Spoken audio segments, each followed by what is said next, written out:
पांचाल ने UP PCS टॉपकर संघर्ष, धैर्य और अटूट विश्वास की मिसाल पेश की है। उन्होंने वो कर दिखाया है जिसका सपना लाखों युवा देखते हैं। नेहा का सफर आसान नहीं था।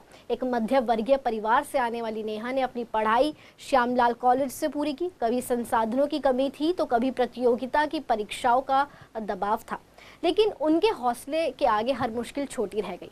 आपको बता दें, नेहा पांचाल ने बताया है कि संघर्ष उनका काफ़ी लंबा था, जो 2018 से शुरू हुआ और आज जाकर पूरा हुआ है। उन्होंने कहा है कि अब अपने काम के माध्यम से वो नारी शक्ति को बढ़ावा देंगी, क्योंकि हमारे समाज में महिलाओं के योगदान को बढ़ावा कम दिया जाता है। तो भारत की प्रगति तभी हो सकती है जब नारी को बढ़ावा मिले। उन्होंने ये भी बताया है कि उन्होंने यूपीएससी में भी एक बार अटेम्प्ट दिया है, लेकिन कई बार वो 2 अंकों से चूक गई है। इसी तरह की पढ़ाई में आपके ऊपर मानसिक दबाव भी रहता है। उन्होंने कहा है कि ऐसे में मायके और ससुराल दोनों से भरपूर उन्हें सहयोग मिला है और ये लंबा संघर्ष था। उन्होंने कहा है कि जो आज जाकर पूरा हुआ है, पहली रैंक का आना बहुत सुखद अनुभव है। शुरुआत में हमने सोचा कि सरकारी नौकरी की तैयारी करनी चाहिए या प्राइवेट सेक्टर में जाना चाहिए, लेकिन बाद में हमने सरकारी नौकरी की तैयारी की और ये सही रहा। अभी तक परिवार से बहुत सहयोग मिला है, आगे आशा है ऐसे ही सहयोग मिलता रहेगा।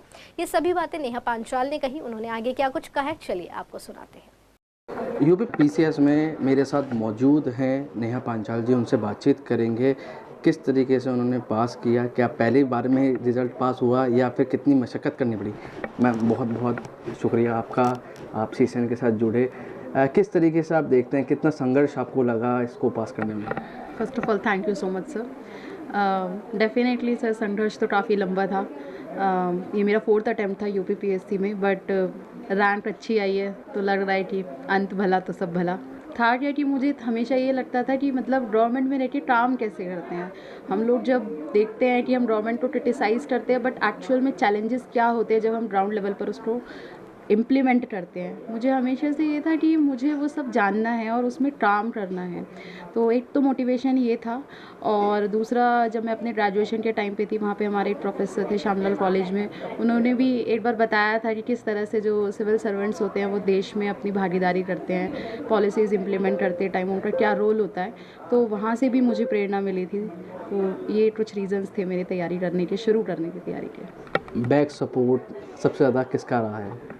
बैक सपोर्ट पूरी फैमिली का रहा है, स्पेशली मेरी मम्मी और मेरे हस्बैंड, उनका तो बहुत ही ज़्यादा सपोर्ट था, क्योंकि मेरी बेटी भी है और शादीशुदा हूँ, तो दोनों तरह के चैलेंजेस थे।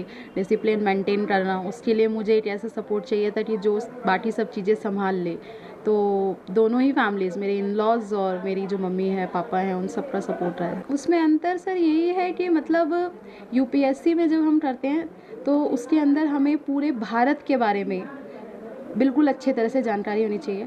हालांकि जब हम यूपीएससी की तैयारी करते हैं उसमें भी हमें अपने पूरे भारत के बारे में ही जानकारी होनी चाहिए, लेकिन क्योंकि एक स्पेसिफिक राज्य की बात है तो हमें उस राज्य के बारे में बहुत अच्छे से नॉलेज होनी चाहिए। कहाँ से बाउंड्रीज लग रही हैं, एग्रीकल्चर सेटअप कैसा है, आपका सर्विस सेक्टर में क्या काम चल रहा है, और मतलब आपका ज्योग्राफिकल, पॉलिटिकल, इकोनॉमिक वहाँ पे क्या चैलेंजेस आ सकते हैं, वो सब आपको स्पेसिफिकली पता होना चाहिए सर। बहुत बहुत शुक्रिया मैम से बातचीत करने के लिए। Thank you so much. ये थी मेरे साथ नेहा पांचाल, जिन्होंने बताया कि अगर और भी स्टूडेंट अगर तैयारी कर रहे हैं तो उनको धैर्य रखना पड़ेगा और टूटना बिल्कुल नहीं है, आगे तैयारी करते रहना चाहिए।